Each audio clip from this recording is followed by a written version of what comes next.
الحمد لله والصلاة والسلام على رسول الله. أما بعد فأعوذ بالله من الشيطان الرجيم. بسم الله الرحمن الرحيم. رب اشرح لي صدري ويسر لي أمري واحلل عقدة من لساني يفقهوا قولي. سبحانك لا علم لنا إلا ما علمتنا إنك أنت العليم الحكيم. رب زدني علما رب زدني علما رب زدني علما. نن به انشاءالله د سوره نساء آیت نمبر 13 وایو او ابل ورځ مونږه ورستونه آیت شپږ درشم ویل او د سوره نساء په هغه کې الله تعالی د عبادت کولو او د شرک نه کولو حکم کړو چې د حقوق الله دی، یعنی د الله حق ته چې الله عبادت وشي. هغه نه بعد بیا الله تعالی د انسانانو یعنی حقوق العباد حکم کړو چې په هغه کې مور، پلار، خپلوان، یتیمانان، مسکینان، همسایا، خپلوي کپره دیوي او د څنګه د اړخ ملګری او مسافر او نوکران، غلامان. او بیا اخر کې الله تعالی فرمایل چې الله هغه څوک نه خوښي چې هغه فخر کوونکی وي، تکبر کوونکی وي او خپل ځان لوی ګڼونکی وي. اوس الله تعالی د دې خاص کر د اخیری صفت د فخر او د تکبر کوونکی او یا بیا د رستنی نور چې کوم احسان کول حکم الله کړو د دې نه کوونکو صفت بیانوي. الله فرمای الذين اغا کسان، یعنی دا من کان مختالا فخورا، اغا خلق دی یبخلونا چې دا بخل کوي. بخل وای کنجوسی ته، شومتیا ته، چاته مال نه ور کول.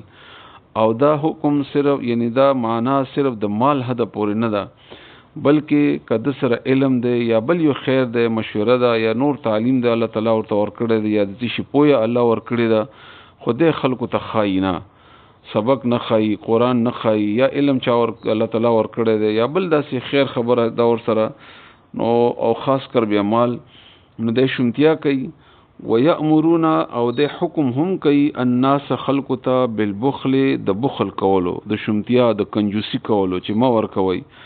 او غریبان بشي او بیا بسکی او سبا بسکی او د تاب سکیږي او د بچو بسکیږي. الله نه یری،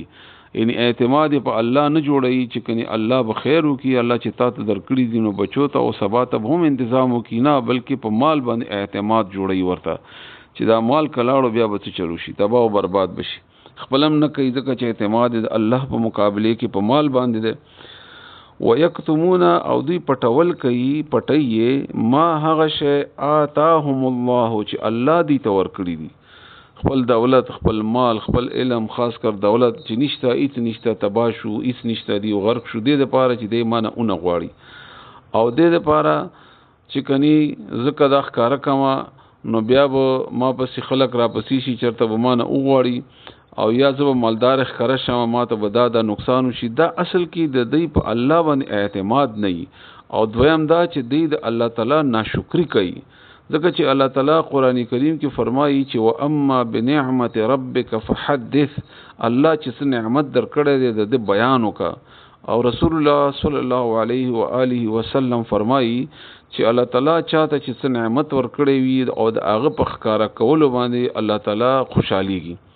چې الحمدلله الله ما ته ډیر سره کړی دي، الحمدلله الله تعالی. ها تفصیل ضرورت نشته چې سړی دی یو شی تفصیل بیان کی.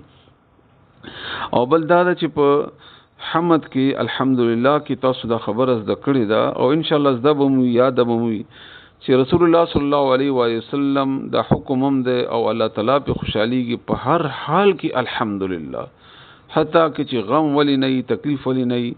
خو سړی وایي چې الحمدلله، ځکه چې رسول الله صلی الله علیه وسلم طریقم خودلی دا چې کچری داس یو حالت وي چې ته په تکلیف کې نو التب وایي چې الحمدلله علی کل حال، په دې حال باندې الحمدلله، دنه بدم کې دی شو، دنه خرابم کې دی شو، الحمدلله. همدارنګه بچي مرشي او د الحمدلله وایي نو الله تعالی د ته په انعام کې بیت الحمد په نوم باندې باقاعده جنت کې یو کور ور کوي، ځکه چې د په هر حال کې د الله په فیصله باندې راضي دی، خوشاله دی او حمد وایي د الله تعالی حمد بیانوي. نو الله تعالی په دې قران کریم کې هم ابتدا د حمد نکړي د الحمدلله رب العالمین هم دا سحر حال کې دا هغه شکر دی چې الله تعالی چاته چا په ذهن کې چا په جذباتو کې او چا په احساساتو کې ورکی. الله فرمایي لئن شکرتم لازیدنکم که تاسو شکر ادا کړئ نو زه به نور تاسو ته زیات کما. او دلته د يهودي او بیا خاص کر د منافق او بیا غنه ورستو زمونږ په دې امت مسلمه کې دا عادت راغله ده چې مال ورکو هم نه او خلکو ته وایي چې ما ورکوا سبب څه کوي او بیا پټو چې الله را کړی دي چې کني دا خلک خبر نشي د دینه. رسول الله صلی الله علیه وسلم زمانه کې به بعض عربیانو کې دا عادت وو چې اوخي به کورونو کې لشلې او پي راوستلې د کورونو کې چې خلک غریبانی اونو ګوري اسنه چې بیا به دمونه غواړي. رسول الله صلی الله علیه وسلم حکم وکړ چې تاسو بهر لشئ بهر لشئ چې خلک ګوري د غریبانی ګوري او تاسو باغی ته څه ورکي ورته. رسول الله صلی الله علیه وسلم حکم دی چې خپل ترکاری کې یو پیاله او بزیات واچوي چې محله کې ګاونډیانو کې تقسیم کړي ان دومره الله په خوشحاليږي په ورکولو. او د دلته او اما من بخل واستغنى دا الله تعالی دی باره کې بار بار قران کریم کې فرمایي بخیل سړی د الله بدی شي شوم سړی بخیل سړی نه ورکون کې سړی دا په الله باندې به اعتماد وي الله باندې ناشکر وي. دا نو دی وجنه الله تعالی داسې خلق هم نه خوختي او بیا اخیری د آیات کې ډیره خطرناک خبر اعلی کړی دا هغه دا چې ګوري کنه ويكتمون ما آتاهم الله من فضله پټي هغه څه چې الله د خپل فضل نه ور کړی دی فضل مال صحت نه ارڅ چي دي. واعتدنا للكافرين عذابا مهينا او تیار کړی دی مونږه کافر د پاره عذاب سپکون کې رسوا کون کې. ان دا داسې دي چې لکه کافر کچېره د مسلمان کې دا خوې وي او کافر خو اسیم هم داسې دي په خیر باندې اول خو ورکې نه چاته کا ورکې نو به مال او پیسې ته اخلي لکه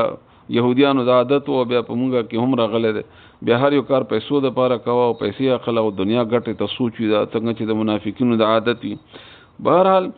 نو الله فرمایي چې دا کافر دي ځکه چې کافر ته ما ذلیل او سپک عذاب تیار کړی دی او موږ دنیا کې ګورو چې داسې خلکو باندې عموما داسې رسوا کوون کې تکلیفونه راشي چې هغه هم شرمېده شي ور سره هم رسوا شي ور سره او بیا آخرت عذابونه خو ډېر لوی دي. الله دې موږ بچ کړي. همدارنګه ورستو قران کریم په اخري سي کې الله تعالی د باغ ولا یو کیسه بیان کړی دا چې هغه خپلو کې خبر وکړه چې پلار خو مې کمک سره خلکو ته به میوه ورکولې. نو راځي چې موږ پټ سحر کې لاړ شو چې دا باغ اوري بو میوه راکټ کو چې د غریبان چې خبريږي چې موږ راوړي نو چې هغه باغ ته لاړل نو باغ سوځیدل. الله سزا په تور باندې هغه تور سزا ورکړه باغ ورته اوس وځاو لکه چې ته ما درکړې مال باندې دومره خپه کیږي نه ته ورکه چې الله درکې ته چې ورکې نو الله به درکې. دی باره کې بیا قران کریم کې نورم ډېر آیاتونه دي. الله تعالی وعده کړی دا چې ته ورکې زتا ته کم اس کم په لاسو باندې درکوم او والله يضاعف لمن يشاء والله ډېر زیات کوي زیاتې. دا یقین عقیده چې یو جوړ شي او دا عمل به یو راشي. بیا د بخل ډېر صورتونه دي کاغه پیسې ورکول دي کاغه علم ورکول دي کاغه سوال کوون کې نه ځان خلاصول یا غوسه کول دي ورته همدغه رنګ نور هم الله دې موږ ته سنا دا صفت لري کې ولا تعالی دې موږ ته د ورکې صفت هغه کې چې کوم باندې الله خوشحاليږي. امين. معنی څه کوي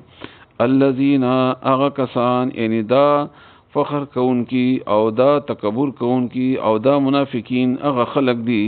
یبخلونا چې بخل کوي شمتیا کوي کنجوس دی و یامرون او حکم کوي الناس خلقتا بالبخل د بخل کولو چې ما ور کوي مال د الله په لار کې ويكتمون او دی پټي ما اغه آتاهم الله چې ور کړی دی تعالی تعالی. دلته خبره په دې منځ کې کومه عجیبه د ډیره تاسو ته هم ډیره عجیبه ولګي شاید خو ما چې کوم قران نزل کړی دی تاسو ته کولو کې چرته الله ناراض نشي. مونږه اکثر خلک داسې کوو چې د خیر کارونه ادارو ته ورکو مثلا مدرسې دي یا مثلا بل ادارې دي موسسې دي فلانه دا فلانه نمونه نه خلم دا فلانه دا مال خې طریقې سره غریب ته نه رسیږي. یا خدا سي اسلامی حکومت وی چې سړی په اعتماد وی چې د غریبانو ته ورکي او صحیح طریقې سره حق ادا کیږي او یا به د سړی خپل ورکي او غریب ته مسکین ته ضرورتمند ته دی ورکي. بیا د ادارو کې ورکول او دغه کې ورکول دي کې عموما شل ځای خو هغه تقسیم شي تنخواګانې پکې واغستې شي. بیا چاته چې ورکي دغه خپل مزاجونه دي مزاج مطابق په چا باندې هغه چا باندې لګي چې دغه مزاج خوخی او بهر حال د کې نورم ډېر زیات نقصانات دي. نو تاسو کوشش دا کوئ چې مال کوشش کوئ چې څوک ته چرته دی څنګه دی څه ضرورتونه دي هغې ته په خپله لاس ورکوئ. هغه به ډېره زیاته فایدهمنده ده په مقابلې ته ادارو کې او په نورو شونو کې پیسې ورکول. معنی زده کوئ. الذين غكسان دا خلق يبخلون چې بخل کوي او يأمرون حکم کوي الناس خلق ته بالبخل د بخل کولو د شمتیا کولو د کنجوسی کولو ويكتمون او پټي ما اغه آتاهم الله چې الله ورکړي دي دیتا من فضله د خپل فضلنا واعتدنا مون تیار کړی دی او مونږه تیار کړی دی للکافرین کافر د پاره عذاب مهینا عذاب رسوا کونکه سپکونکه. الله دې موږ بچ کړي د رسوا